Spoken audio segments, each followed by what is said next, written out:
Okay, so let's begin now. This is the atrial septal defect in the interatrial septum. This is very obvious. Okay, मैंने आपको बताया था कि ये है हमारे पास for example heart. Okay, this is the heart. अब ये क्या है, ये राइट एट्रियम या लेफ्ट एट्रियम. कभी कभी क्या है कि इन दोनों के बीच में एक होल होता है ऐसे. Fine, there will be a foramen और hole. This is called is the atrial septal defect. अब यहाँ से ब्लड या तो यहाँ मूव करेगा या तो फिर यहाँ से ब्लड यहाँ मूव करेगा. Okay, but mostly because left atrium में प्रेशर ज़्यादा है तो लेफ्ट साइड से राइट साइड मूव करता है ब्लड. Okay, right. अच्छा, systolic ejection murmur with wide fixed split S2. I will explain this. Okay, don't worry. Ostium secundum defect most common and usually an isolated finding. Right. अब क्या है कि मैंने आपको बताया था कि हमारे पास है सेकंडम एट्रियल सेप्टल डिफेक्ट, जिसमें क्या होता है कि ये जो फोरामेन ओवल है या तो फिर हमारे पास जो सेप्टम सेकंडम है ना, देयर विल बी डेफिशिएंट और there will be incomplete development of the septum secundum, जिसकी वजह से क्या है कि ये जो फोरामेन ओवल है इसकी साइज़ बहुत ज़्यादा होती है. अब क्या है कि जब बच्चा पैदा होता है obviously after that what happens, ये जो सेप्टम प्राइमर और सेप्टम सेकंडम है, there will be fusion of them. ये दोनों एक दूसरे के साथ फ्यूज़ होते हैं. अब फ्यूज़ होने के बाद भी जो है यहाँ पे क्या होता है, क्योंकि फोरामेन ओवल बहुत बड़ा है, राइट, ये बहुत लार्ज है, तो इस वजह से क्या होगा कि आफ्टर द फ्यूजन भी यहाँ से राइट एट्रियम से ब्लड मूव कर पाएगा into the left atrium. Okay, and this is called the secundum atrial septal defect, right, and this is most common. Okay, and these mostly present after the age of the 40 years of age. Okay, 40 or 40 plus. Okay, right. अच्छा, उसके बाद है हमारे पास ostium secundum defect most common. उसके बाद है ostium primum defect rare and usually occur with other cardiac anomalies. Listen very carefully. क्या है कि फॉर एग्जांपल हमारे पास जो this is the endocardial cushion which I explained. Okay, ये है हमारे पास सेप्टम प्राइमम. अब क्या है कि सेप्टम ओस्टियम, ये क्या नाम है इसका, this is the ostium primum defect. Okay, ostium primum में ये होता है ना कि ये जो हमारे पास फोरामेन प्राइमम था, ओके, ये फोरामेन प्राइमम क्लोज नहीं होता, राइट. जब फोरामेन प्राइमम क्लोज नहीं होगा तो जाहिर सी बात है राइट एट्रियम से सारा ब्लड जाएगा into the left atrium. Okay, right, and this is less common. अब क्या है कि जब ये डेवलप नहीं होता, ओके, लिसन वेरी केयरफुली. अब जब ये फोरामेन प्राइमम जब ये डेवलप नहीं होता तो इसकी वजह से ये जो एंडोकार्डियल कुशन है ना, there will be abnormality in the endocardial cushion also. Okay, right.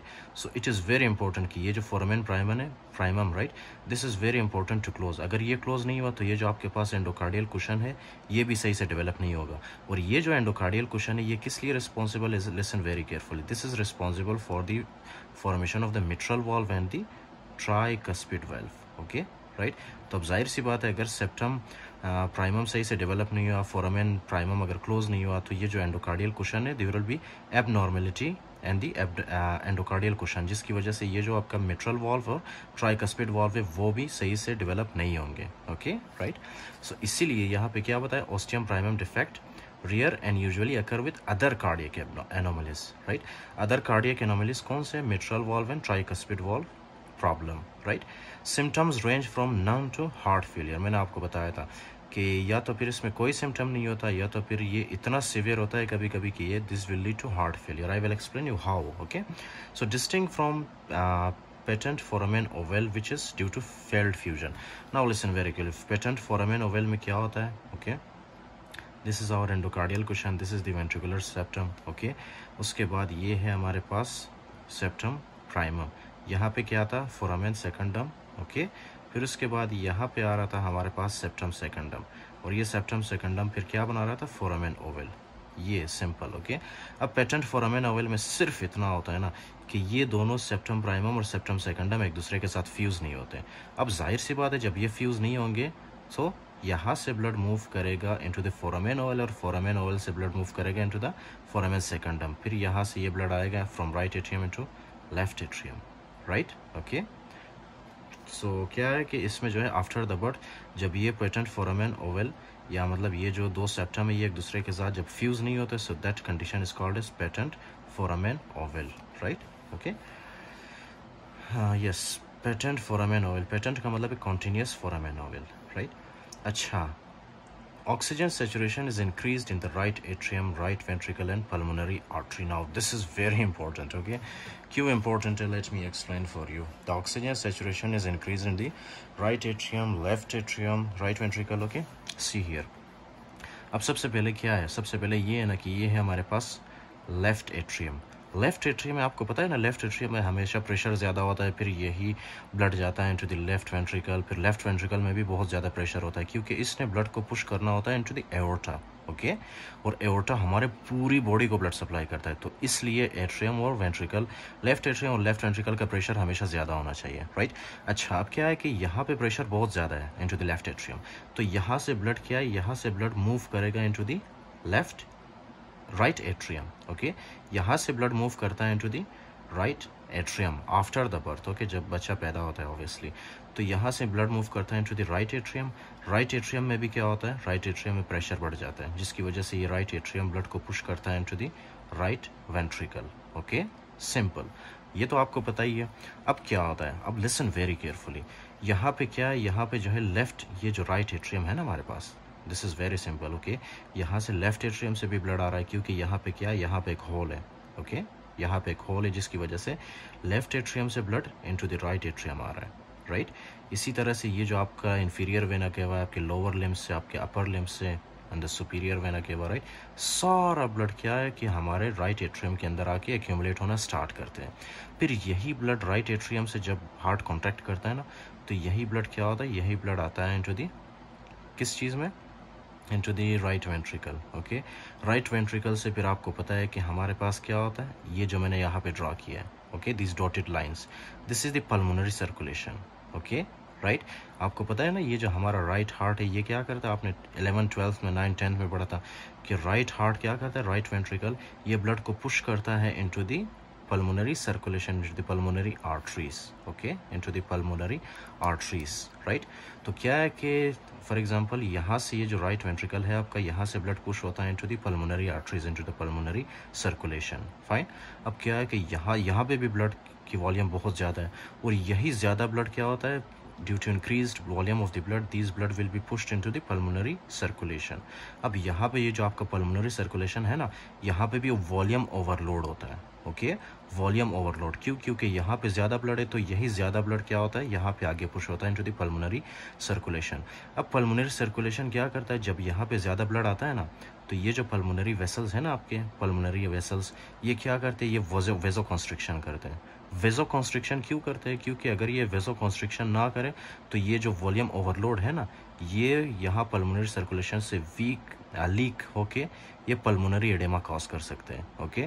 तो हमारा जो पल्मोनरी सर्कुलेशन है, या हमारे लंग्स जो है ना, they are very clever, okay.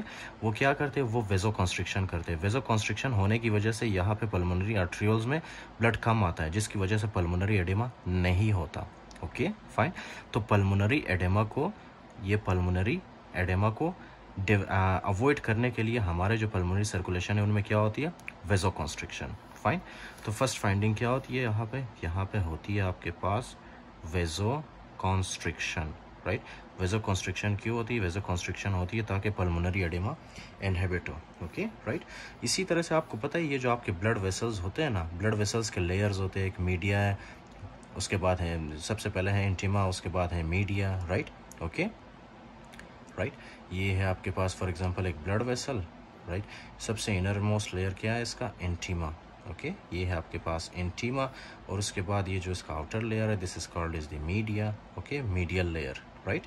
अब क्या है कि ये जो आपके पास है ना outer layer, medial layer, this medial layer, इस मीडियल लेयर में क्या होती है, इस मीडियल लेयर में होती है हाइपरट्रॉफी, ओके, हाइपरट्रॉफी होती है। किसकी बात करो, ये पल्मोनरी सर्कुलेशन की बात करो, पल्मोनरी आर्टरीज की बात करो, ओके। वहाँ पे क्या होता है, मीडियल हाइपरट्रॉफी।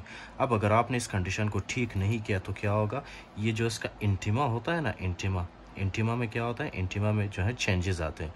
इंटीमा की होती है फाइब्रोसिस, ये इंटीमा है ना आपके पास, इंटीमा की होती है यहाँ पे फाइब्रोसिस, और ये कब होता है, जब क्रोनिक पल्मोनरी हाइपरटेंशन हो, राइट।